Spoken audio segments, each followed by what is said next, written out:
AM 1450 WDLB's Insight program here. We are on Wednesday, the 4th of December. You know that if you're listening, but joining us now on video is Marshfield Mayor Bob McManus.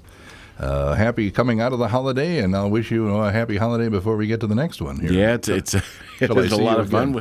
Had a great Thanksgiving. Look forward to Christmas. How did your your California guy announcing the parade go? That was chilly. Oh, wow, did I go in unprepared for that. It was a lot of fun, and we did it a little bit differently this year. We did the tree lighting, and then my wife and I, we went up to some different businesses and did some quick things, and then we went up and down the, where all the floats go to prep. Yeah. Because a lot of people don't see that, and it's actually a lot of fun. You know, they're there, they're getting the candies ready and all this other stuff. So we did some of that. And then we did we were right in the middle of 2nd Street in, I believe, a wind tunnel. And there wasn't that cold, but that wind was just something. Oh, my gosh. So we'll prepare better next time. It doesn't matter. It seems like when you go to a football game or whatever it is, it seems nice when you're out in the parking lot. And then you go in and sit down, and it's like, God, I didn't dress warm enough. Yep. It's interesting. When we were in the warm-up line, I guess, there just wasn't as much of a wind there. So I thought, okay, this isn't going to be bad. And I don't know why. Right on Central, I mean, it was just, and I don't know if just, just because of where it is or whatever, but it was a great parade. And so many volunteers work to put that on. So it was very interesting. But I will say this, right after the parade, the streets cleared up pretty quick. People were a little chilly out there, but it was a lot of fun to do. Oh, yeah, I would imagine. Well, it's your first opportunity to do that, you and your wife. And it's available here on Marshfield Media Access. And did they film all that other pre-stuff, too? Yeah, they did. They did a great job. Tom Laux and David, and David were there, and they, just did a great job. You could see it replayed on channel 989, 990, or 991. They're replaying it through the holiday season, and it was on Facebook Live during the event, so people could see it then. But they just do a great job, and so it was a lot of fun.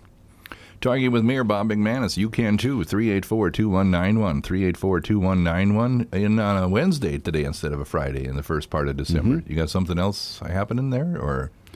We just had to move it around. We're getting in preparation for a few different things. So Friday just didn't work out this week, but Wednesdays. It's a busy one this time of the year. It is really busy. Christmas concerts and everything, church events, and they're all packed into the next week or so. Yep, absolutely. So in the city now, you've got budget hammered out. We're at the final month of the year. Yeah, we did get the budget hammered out. That was very interesting. We had a public hearing because, you always have to go through it. Doing the budget takes seemingly forever. The city staff, they start in August or maybe late July, August, putting together preliminary budgets to get them to the city administrator. City administrator and Ron go through them, and then they deliver those to council. I believe it was in October, and we had a couple different meetings on those to get them where they were. A tax increase came off about 30 cents. So that'll affect, if your home is worth $100,000, your taxes are going to go up, just the city aspect, by about $30. Now, what is very important for the residents of Marshfield to remember is your tax bill is, a third the city of Marshfield, a third the school district, and a third Wood County. So there's all different ones, and some went up, some went down. And so on our last council meeting was actually a public hearing to go through the budget. So citizens can come to any meeting anyway, even when we had our special meetings to discuss the budget. Citizens can come to those. You mean common council meetings? Common council meetings, yes.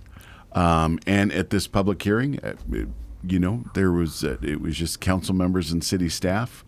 So no members from the public got up to speak about the budget.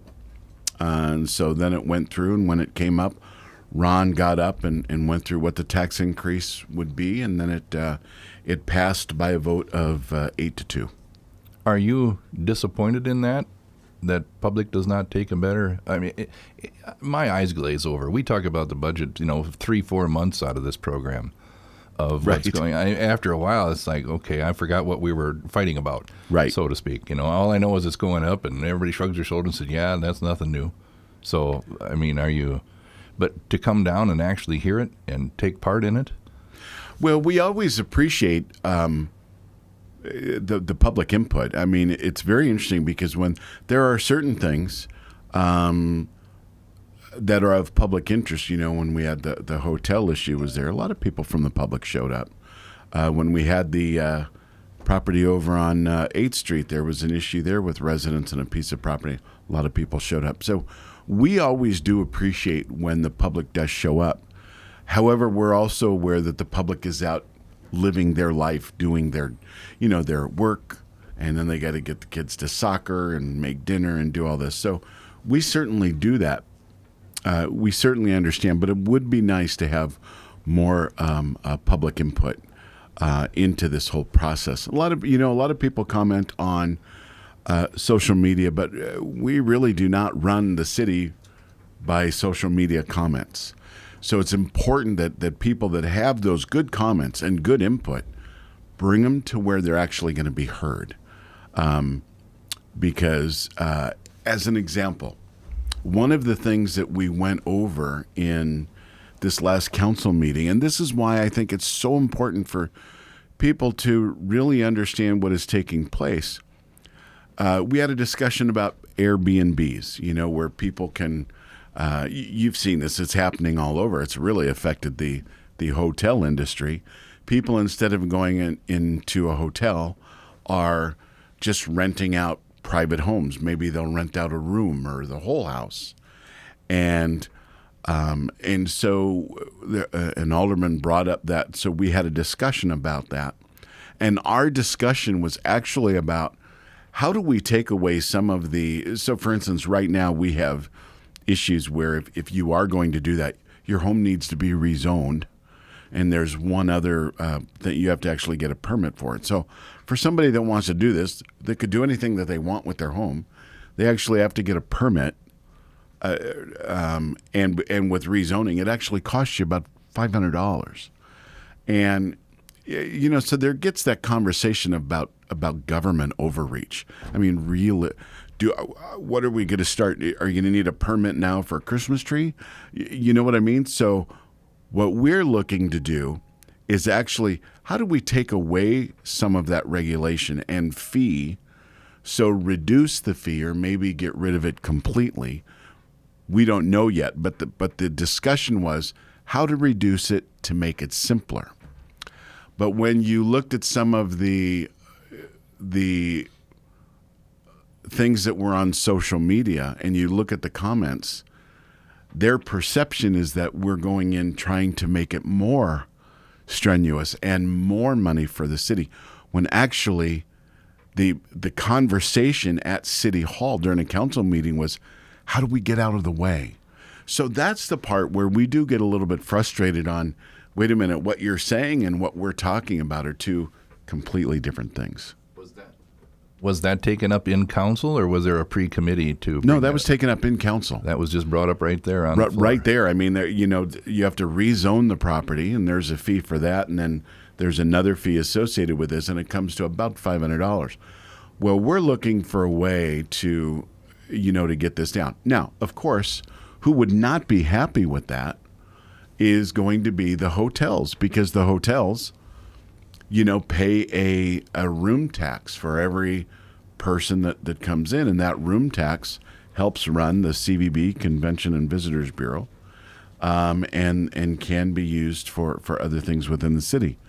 So, of course, is that fair if a homeowner is going to be renting out a room and they're not subject to that, but the hotel is. There's a fairness issue with that. So, and I believe many places throughout the country, there is a hotel or a room tax on properties where people do this. So these are things where what we're going to do in the council is going to take a look at, what they're doing in Wausau, Stevens Point, Rapids, Eau Claire, Appleton, and some of these different things. We're going to take a look at what they're doing, try to update what we do, all with the understanding of we're going to try to make this simpler for people that want to do. Well, as a person who patronizes a B&B, you have a certain amount of, I don't know if they're under health inspection. I don't know if they're under all the other stringent things that hotels and motels are under that you don't think about, right. In a private home. Well, you can do business in a private home, but then, what are the restrictions on that is what you're thinking here. Yeah, you have to look at that because, if somebody's going to be coming and living in your house, what do you do about background checks and things like that? Now, that's all stuff that the Airbnb currently takes place. They currently do, and they have their procedures in place. So it's something that we have to look at. But the essence of the discussion was, how do we have less regulation and less fee? But unfortunately, the way the public saw it was getting more regulation and more fees. And that part there is, of course, frustrating. But that's the difference between what takes place at council meetings and then what people start hearing down the road. You can imagine it's like that game. What is that game? Telephone, where you get 5 people in a row and you start off with one saying one thing. By the time you get to the 5th person, who knows what it is? It's kind of similar to that. So I do believe that if people were at these meetings, again, but we understand, they're living their life and they elect people to take care of those issues. We fully understand. Well, that's why you're here. Right. As right. One of many things. Sure. And make yourself available to us. Talking with Mayor Bob McManus here on the Insight program. This time it's on a Wednesday, December 4th. We moved it up a couple of days this month on this final month of the year. Looking back here on this year, I guess we can do a kind of a retrospective here. Anything in your mind, a few things that stick out in your first time around here? Well, in the first, it's been a very interesting year and 3 quarters. It's been eye-opening. There are some things that I had my eyes wide open, and I saw, and other things that caught me off guard. I'm pretty happy with many of the accomplishments that we've done. We got that, Central Avenue done. That was going to be put off. We got that done. I was pretty happy about that. Our new communications department is just going fabulous. Our roads website that we've done, getting more parking over at the community center. I mean, there's a real list of accomplishments, but there are a lot of other things that need to take place. I was not prepared for taking a look at, when you deal in government, things go very slow. And so having a business background, if you want to make a change, you get all of your information. You do as much research as you possibly can. And then you make a decision off of that. So it moves much quicker than in government. One of the things we were able to do when I ran on this is that we need more firefighter paramedics, and I believe we can do it. I believe we can do it inexpensively, but at the end of the day, you need it. Before I was elected, we were supposed to have 11 folks on a shift every day at the fire department. And on average, there was between 8 to 9 a day due to family leave, sickness, or whatever. And we were doing the transports from the clinic. And those go all over. Those have been going very, very well. But you take one of your ambulances, and let's say you only have 9 folks there, and you take 2 of those, and they're on a trip to Chicago. That's going to take a little while to get the patient there. First of all, they got to get there. They got to get the patient, get on the road, deliver the patient, and then get back. They're gone for a long time. That leaves you with 7 people. And I said, even during that time, if we have a big fire or something like that, or if you've got 9 and one is on a transfer and then another one is at a traffic collision, you have 5 folks left. So we have to do something. And that June, when I first got elected, that June, I sat down with members of the Police and Fire Commission, city staff, chief of police, the fire chief and the deputy fire chief, and we started going through numbers. The numbers that I did at the time with the numbers we had from Ron Alman and everything else, the numbers penciled out. It made full sense to do because we charge for those. And those fees, Jeff, go into a separate fund. And that fund is getting bigger and bigger because of these transfers. So then, obviously, the money to fund the more firefighter paramedics that we need should come out of that fund, because that way it's not going to cost the taxpayer anymore. Well, that just took months to get through for people to see. And do you know why? It's because it was different. It was like, well, now wait a minute here. And it's sitting right there. We don't need to go to the taxpayer. We need to use this fund appropriately. We're not going to some other fund. This fund is there because when the fire department goes out, all of those revenues go into that fund. And so finally we got through to where that just got paid. Now we had to get some contracts done with the clinic because things were going along great to get those done. And then, of course, the potential issue coming up with Gunderson took place. And so that stalled things. But now that is finally through. And it's a big, I think it's a huge accomplishment to where there'll be one more person there on staff, but it's not causing, it's not costing the taxpayer anymore. And so these are the things that they take time to get through. So you have to be patient, but you also have to persevere. And I will tell you, I got great advice from former Mayor Marilyn Hardacre, who, as you know, just passed away. She was a mayor that got things done. She had passion. She had dedication. And she said, she once told me, before I ran, I talked to her, because I'm intimidated by her. I've got to be 3 times the size of this nice lady. But when Marilyn spoke, people listened. And she said, you do the right thing and make sure that everything you do is for the citizens. And then you see it through. And I will never forget that. She was a legend here in Marshfield. What she has done for this city, you know, she was paramount in getting the YMCA here. There was a lot of controversy to that. Paramount in getting Veterans Parkway through. She was very involved in helping seniors, affordable housing. She did all of the roads, I believe, in 1 year. She was just passionate. Terry Franklin told me a story the other day that he was having a program that lost funding from the state. And he went in at 8:15 on a morning and spoke with Marilyn and was saying, we have to do something about this. And he says, Bob, at 9 o'clock that same morning, she called me up and said, we have a meeting with the governor. And when they went down for that meeting to get this funding, the governor had to leave on an emergency out of state.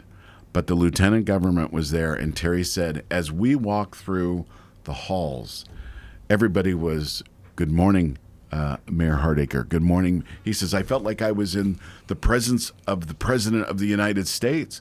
And when I went in with the lieutenant governor, he's like, it was just amazing. But that's the passion that she had. And so she's, her services are this Saturday. And it's when I spoke with her, it was very interesting because one of the great things I get to do is I get asked to go have coffee and speak at these different places.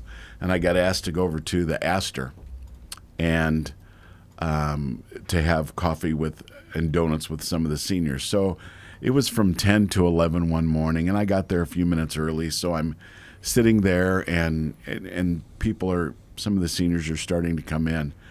And then it was just 1 minute or so before 11. All of a sudden, I see Marilyn turn the corner, and I'm like, oh, no. I was starstruck. And I do a lot of speaking events, so I don't get nervous. She sat right in front and just watched me the whole time, and I'm like, oh, my gosh. And so every time I would make a point, I would look over to her, and she would just sit there in the way, only a way Marilyn can do, and just nod her head and give me a little bit of acknowledgement. And I thought, oh, good. I passed that one. She's one of those people that could have you break your finger and make you want to do it.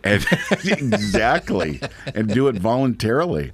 But she had half-staff flags around the city through the weekend? Yeah, we did that. It's very interesting because normally the order to lower flags is only for the president and the governor. And so Amy sent down a request to have those done, to have those lowered in Maryland's honor. We started up with the Department of Veteran Affairs, and of course also went over to the Office of the Governor to get guidance on that, because that's not something that the mayor can just do, that we don't have that authority to order. And what we found was we actually received an email from the governor, Governor Tony Evers, his deputy legal counsel, is a very long name, saying that, as we knew, that is normally reserved for the president or the governor. However, for local officials that have passed away, we do have every right to do that only in our jurisdiction. Well, that makes a lot of sense, and I do. But so we did make that arrangement to lower the flags to half-staff in honor of Marilyn and what she did for the city, because it was not only the 8 years that she was mayor. She was on countless committees.